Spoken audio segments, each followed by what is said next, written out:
ご視聴ありがとうございます。KK です。本日はブルーデイジーを描いていこうと思います。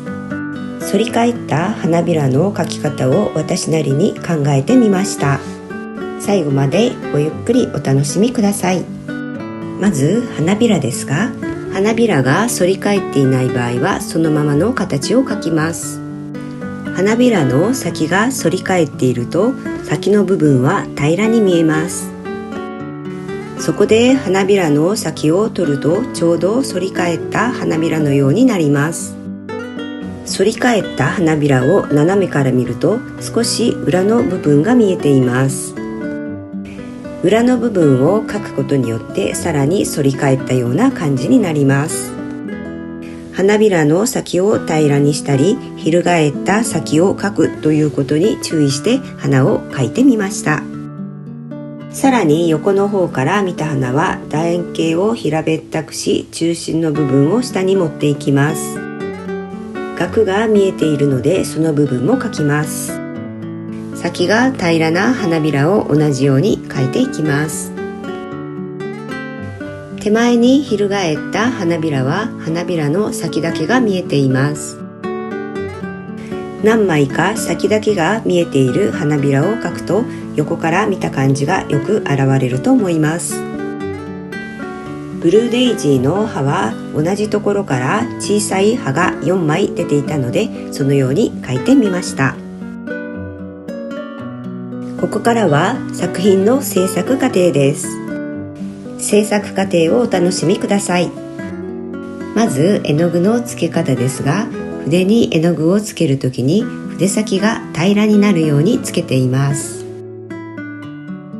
花びらの先を平らにするために筆を横にスライドさせてストロークをしています。筆を少し横にずらしている様子がわかるでしょうか。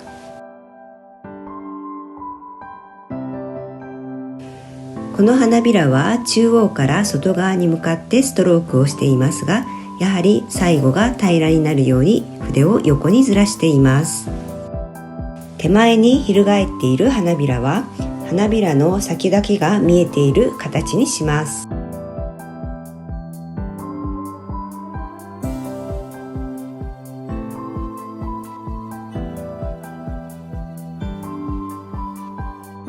花芯から花びらが伸びているのを意識して描いていきましょう。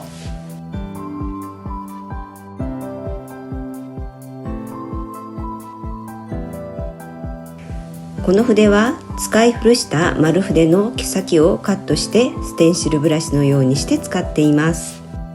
花芯の色付けは最初は黄土色っぽい黄色、次に明るい黄色、そして白とだんだん色を明るくし、色付けの面積は小さくしています。葉の色は何色か混色して作りました。色を混ぜ自分が描きたい色の緑を目指しています。額を描くときには緑を取った後に少し白を取ると白い筋ができて額らしくなるように思います。ブルーデイジーの茎は赤っぽかったので緑にレッドアイロンオキサイドを混ぜて茎を描きました。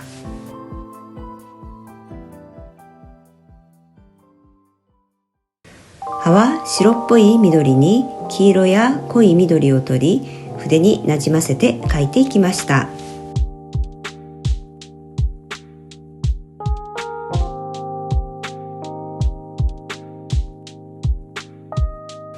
これから伸びていく葉が密集した茎の先を描いています。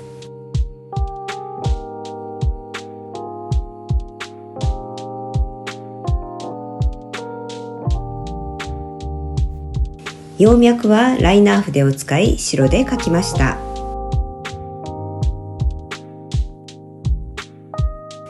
紫のサイドローディングで花びらに影を入れることにしました。花びらの根元、花芯の近くにサイドローディングを入れています。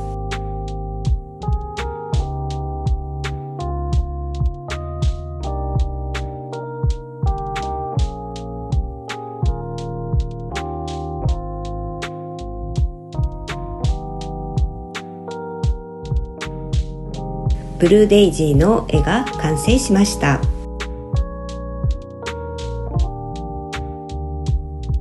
最後までご視聴ありがとうございました。チャンネル登録、高評価ボタンとても励みになります。よろしくお願いします。また感想やリクエストなどございましたらコメント欄に書いていただけるとありがたいです。ご視聴ありがとうございました。